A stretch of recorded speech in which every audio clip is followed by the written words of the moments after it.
ফিরাউন মুসা আলাইহিস সালাতু ওয়াস সালামকে সারাশি আক্রমণ করলেন। ডান দিকেও ফেরাউন, বামেও ফেরাউন, পিছনেও ফেরাউন, সামনে সাগর দরিয়া। মুসা আলাইহিস সালাতু ওয়াস সালামের উম্মতেরা মুসা নবীকে বললেন, আমরা তো সারাশি আক্রমণে পড়ে গেছি, অভিযান পালাবার আমাদের কোনো পথ নেই। কিন্তু ওরা জানে না মুসা নবী কালিমুল্লাহ, আল্লাহর সাথে যিনি কথা বলেছেন, অডিও কল করেছেন। আমার নবী শুধু অডিও কল নয়, আমার নবী ভিডিও কলও করেছেন, audio plus video. 3G 4G 5G সব জেনারেশন অপেক্ষা করেছেন আমার নবীজি। আল্লাহু আকবার।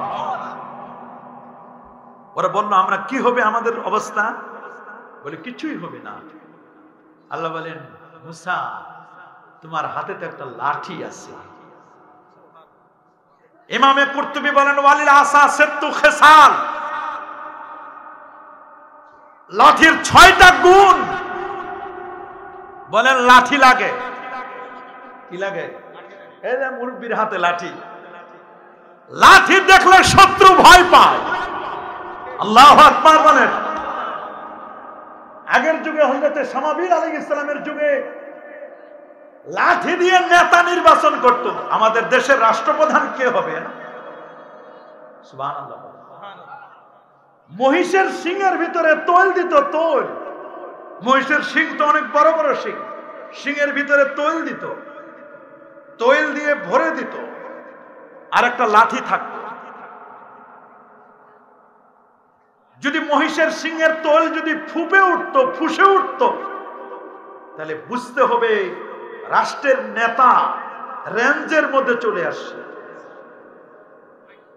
তাফসীরের কিতাব খুলে দেখেন আপনি, যখন মহিষের শিংয়ের মধ্যে যখন তৈল ফুসে উঠেছে, তখন বুঝতে পেরেছে আমাদের নেতা আমাদের রেঞ্জের ভিতরে চলে আসছে। চতুর্দিকে খুঁজে দেখে যে না, একজন নেতা আসছে।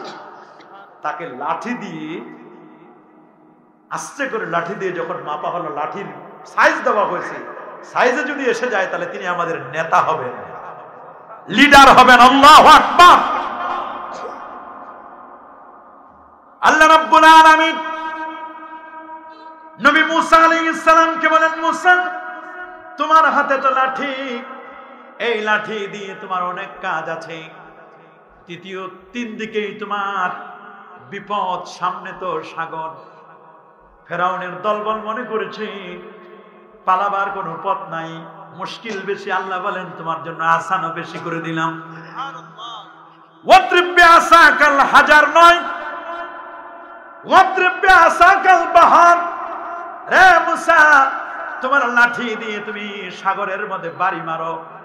লাঠির তো অনেক উপকার, সাগরে বাড়ি মারতে দেরি 12টা রাস্তা তৈরি হয়ে গেল। মুসা আলাইহিস সালাম দলবল সহ রাস্তা উঠে গাড়ি যখন ছুটতে লাগলো, সামনে গেলেন, সামনে গিয়ে পার হয়ে গেলেন মুসা নবী তার দলবল। ফিরাউন মনে করলে এত সুন্দর রাস্তা জীবনে চড়ি নাই, এই রাস্তায় তো গাড়ি উঠানো দরকার। ফিরাউন তো বুঝতে পারে নাই। দলবল নিয়ে যখন মাঝ পথে দরিয়ার মাঝখানে এসেছে, আল্লাহ বলেন, রে সাগর পাহাড়, এই জালেমটার একটু সাইজ করো। জালেম সাইজ করতে পারেন কে? যুগে যুগে যখন জালেমরা মাথা চারা দিয়ে উঠেছে, আমার আল্লাহ এদেরকে সাইজ করেছেন কিনা? ফিরাউন, নমরুদ, হামান, আবু জাহাল, উতবা, শাইবা, এরা যখন মাথা চারা দিয়ে উঠেছে, সিলেটের জমিনে যখন গৌর গোবিন্দ যখন মাথা চারা দিয়ে উঠেছে, তার জুলুমকে স্টপ করে দেওয়ার জন্য রব্বুল আলামিন শাহজালাল ইয়ামানিকে পাঠায় দিয়েছে। চাঁদপুরের জমিনে যখন জুলুম বাজনা বেড়ে গেল, আল্লাহর ওলি শাহ রাসি রহমাতুল্লাহ আলাইহিকে আল্লাহ পাঠায় দিলেন। চট্টগ্রামের জমিনে যখন জালিমরা যখন মাথা চারা দিয়ে উঠল, তখন বারাউলিয়া শাহ গরিবুল্লাহ, শাহ ফতেহুল্লাহ, মুহসিন আউলিয়া সহ শত শত ওলি আল্লাহ পাঠায় দিলেন। চতুর্দিকে ওলি আউলিয়াদের মজমা। আজ আমরা দেখতে পাচ্ছি আল্লাহর ওলিদের ব্যাপারে বিষোদ্গার করা হচ্ছে। ওলি আউলিয়াদের মাজার ভেঙে দেওয়ার পায়তারা চলছে। তোমাদের যদি মাজার ভাঙার প্রয়োজন হয়, শাহজালাল ইয়ামানী আল মুজাররাদির কাছে যাও, লাইভ কাস্টিং করো, চ্যানেলগুলো দিয়ে দেখায় দাও প্রকৃত মাজারে আল্লাহর ওলি যেখানে শোয়া, ওটা ওপেন করো। আমরা তোমাদেরকে চ্যালেঞ্জ দিয়ে বলতে পারি, শাহজালাল ইয়ামানী আল মুজাররাদির মাজার যদি ওপেন করো, আমাদের বিশ্বাস, আমরা মনে করি আল্লাহর ওলিদের ব্যাপারে আমাদের ধারণা, একটা সুতোর কাপড়ের সুতোর একটা ক্ষয় এখনো পরিবর্তন হয় নাই। কথা বলুন। আউলিয়ারা হাসে কুদরত আজিলা, চেরাগে মুকবেলা হারগিজ না মেরি। আল্লাহর ওলিদের চেরাগকে কেউ কখনো নিভাতে পারবে? সাবধান। তোমার মাথায় ব্যথা হলো, তোমার পেটে যদি ব্যথা হয়, তোমার পায়ে যদি কখনো আঘাত লাগে, ব্রেনে যদি কখনো, মাথার চুলের মধ্যে যদি কখনো কোণ হয়, মাথা কেটে ফেলা যাবে না, পা কেটে ফেলা যাবে না। পেট ব্যথা হলে পেটকে আলাদা করার কোনো সুযোগ নাই। কোন আল্লাহর ওলির মাজারে যদি শরিয়া বিরোধী কোনো অপকর্ম চলে, শরিয়ার গণ্ডির বাহিরে যদি কোনো শিরিক বিদআত চলে, এটি আমরা সুন্নি উলামায়ে কেরাম আহলে হক যারা আমরা সব সময় বলি, তাকে আলটিমেটাম দেন, 1 সপ্তাহ পর্যন্ত, তাও যদি না হয় 15 দিন 1 মাস পর্যন্ত সময় দেন। আপনার মাজারের যত অসামঞ্জস্য কোরআন সুন্নাহর বাহিরে আপনি এগুলো সরাই ফেলুন। তাও যদি না হয়, প্রশাসন আছে, আইন আছে, আইনের আওতায় তাকে নিয়ে আসুন। কিন্তু আপনার পছন্দ হলো না, আপনি বিশ্বাস করেন না ওলিয়া উলিয়াদেরকে, জন্য মাজারে আপনি হামলা করবেন, এটা সুপুরুষের লক্ষণ নয়, কাপুরুষের লক্ষণ।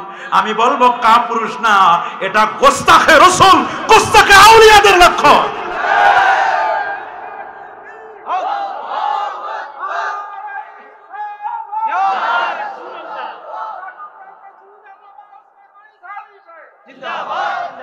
মনে রাখবেন, 59 মুসলিম দেশের মধ্যে ক্ষুদ্রতম হলো, ছোট্ট হলো আউলিয়া উলিয়ার বাংলাদেশ। হযরতে শাহজালাল, শাহপরান, শাহ মাকদুম, খান জাহান আলী, ফতেহুল্লাহ, গরিবুল্লাহ, শাহ বেহেশতি চিশতি, শাহ নসার, শাহ সালেহ, শাহ মুহিব, এ দেশ আউলিয়া উলিয়ার বাংলাদেশ। এরা আহলে সুন্নাহ ওয়াল জামাত সহ হক্কানি ওলিয়া আল্লাহ, আলেম ওলামা, পীর মাশায়েখ এদেশের মাটি আর মানুষকে আবাদ করেছেন। মানুষের মাথার টিকি কেটে টুপি, পরনে ধুতি বাদ দিয়ে লুঙ্গি, যেখানে সরস্বতী পূজায় মানুষ যেত, তা বাদ দিয়ে মানুষ এখন মাহফিল মুখী, খানে কামুখী হয়েছে, তাসাউফ মুখী হয়েছে। তোমরা এদেশের মাটি থেকে পীর ওলিদেরকে মিটাই দিবে, আর আমরা বসে বসে আঙ্গুল চুষবো, এইটা ভেবো না।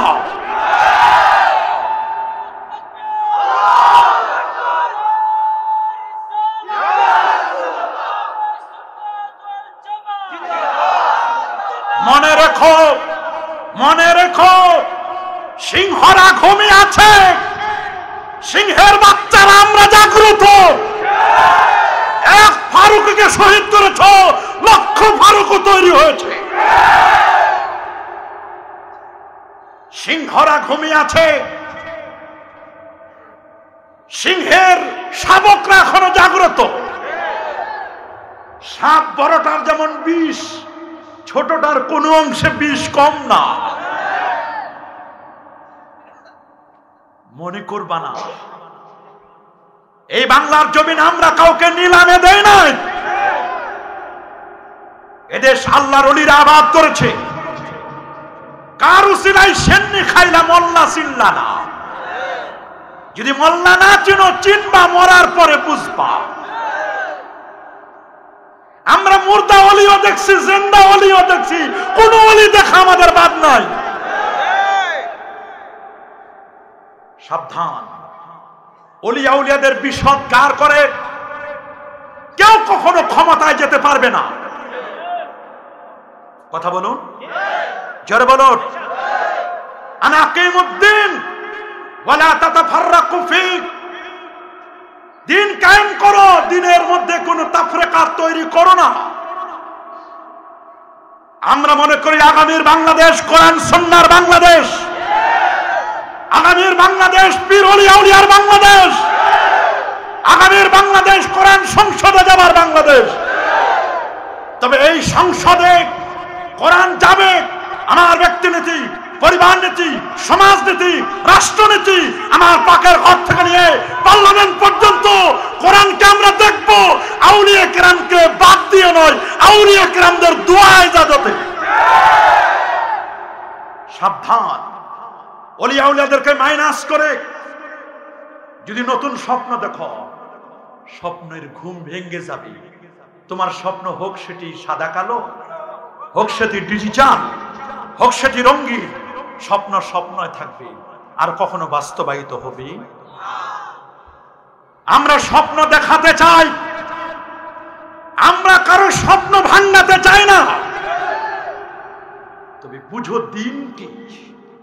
সহিহে মুসলিম কিতাবুল ঈমান 1 নম্বর হাদিস, কুচকুচি কালো ধবধবে সাদা পোশাক পরিহিত, সফরের কোনো চিহ্ন নেই, একজন আগন্তুক অত্যন্ত আদবের সাথে রাসূল করিম সাল্লাল্লাহু আলাইহি ওয়াসাল্লামের মজলিসে চলে আসলেন। মুসনাদে আবি হানিফার রওয়ায়াত, সালাম দিলেন। ছাত্র যেমন ওস্তাদের সামনে বসে যায়, মুরিদ যেমন পীরের সামনে আদবের সাথে বসে, সেম টু সেম লোকটি বসে গেল রাসূলুল্লাহর সামনে। ফাসনাদা রুকবাতাইহি ইলা রুকবাতাই ওয়া ওয়াদা কাফাইহি আলা ফাখিজাই, তার হাঁটু দুটো আমার নূর নবীর হাঁটু মোবারকের সাথে লাগাই দিলেন, অ্যাটাচমেন্ট। আদবের সাথে বললেন, ঈমান কি, ইসলাম কি, ইহসান কি, কিয়ামত কবে হবে, কিয়ামতের সিম্পটম আলামত গুলো বলুন। 5টি প্রশ্নের কোশ্চেন করলেন। দেন নবীজি আনসার করলেন। আনসার করার পরে সার্টিফাই করলেন। অজ্ঞের মতো প্রশ্ন করলেন, বিজ্ঞের মতো সার্টিফাই করে যখন চলে যাচ্ছিলেন, নবী জিজ্ঞেস করলেন, চিনো? না হুজুর। সাহাবীরা বললেন, চিনি না। ইন্নাহু জিবরিল আতাকুম ইউআল্লিমুকুম দীনাকুম, তিনি জিবরিল এসেছিলেন দ্বীন শিক্ষা দেওয়ার জন্য। দ্বীন শিক্ষা দেওয়ার জন্য হুজুর? জি, দ্বীন শিক্ষা দেওয়ার জন্য। ওয়ালাহু 600 জানাহ, যার 600 নূরের পাখা, যিনি আমার নবীর কদমে একবার নয় দুবার নয় রে 24,000 বার আমার নবীর কদমে হাজির। মাহাবাতে জিবরিল ল্যান্ডিং প্লেস জিবরিলের এখনো আছে। বলে হুজুর উনি জিবরিল? বলে হ্যাঁ, উনি জিবরিল। দ্বীন কায়েমের জন্য, দ্বীন শিক্ষার জন্য যারা উঠে পড়ে লেগেছ,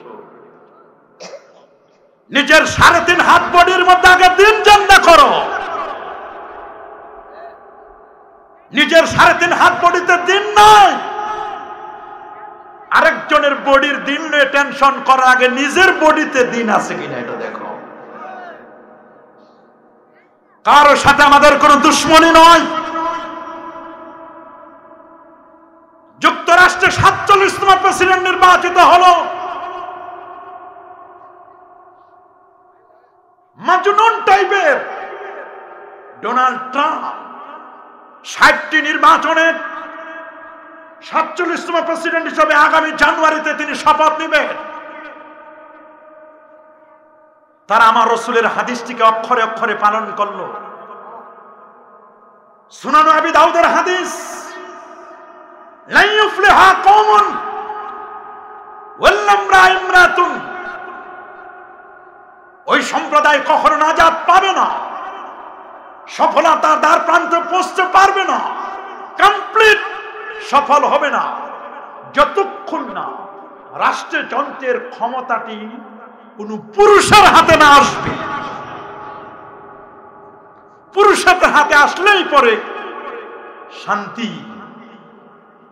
নারী যতদিন পর্যন্ত ক্ষমতায় থাকবে কোন দল কখনো সফলতার দ্বার প্রান্তে পৌঁছতে পারবে না। আমেরিকার মতো যারা 24 আওয়ার্স মুসলমানদের পিছনে বাস দেওয়ার জন্য অপেক্ষায় থাকে, ইসলাম ফোবিয়া, সেই যুক্তরাষ্ট্রের স্ট্যাটিস্টিক বলছে 2050 সাল হবে গোটা পৃথিবীর মধ্যে মুসলমানদের জয়গানের বছর।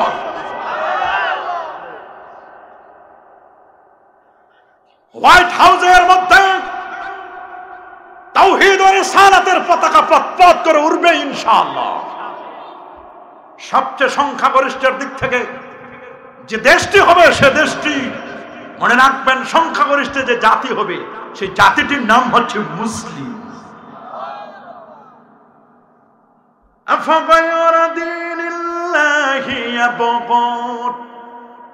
আল্লাহর দিনকে বাদ দিয়ে তোমরা কি অন্য কিছু সার্চিং নিচ্ছ? না, সার্চিং দেওয়ার কোনো প্রয়োজন নেই। সার্চিং দেওয়ার প্রয়োজন হলে তোমরা আল্লাহর দিনকে তোমরা সার্চিং দিবে।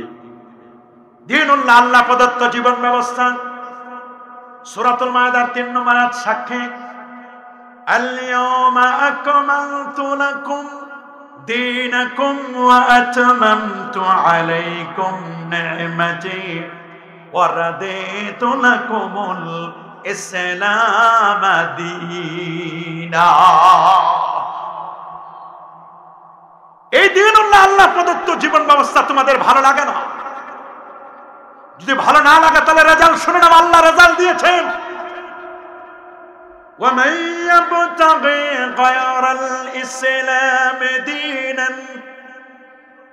دِينًا فَلَن يُقْبَلَ مِنْهُ وَهُوَ فِي الْآخِرَةِ مِنَ الْخَاسِرِينَ। আল্লাহ প্রদত্ত জীবন ব্যবস্থা যদি ভালো না লাগে, মনে রেখো আখিরাতে তারা ক্ষতিগ্রস্ত হবে। আমরা কি কেউ আখিরাতে ক্ষতিগ্রস্ত হতে চাই? ঈমান দ্বীনের 3টা খুঁটি। বলেন দ্বীনের খুঁটি কয়টা? বলেন দ্বীনের খুঁটি কয়টা? দ্বীনের প্রথম খুঁটির নাম হলো ঈমান। দ্যাট মিন্স আকীদা। আকীদা দ্যাট মিন্স আহলুস সুন্নাহ ওয়াল জামাআহ।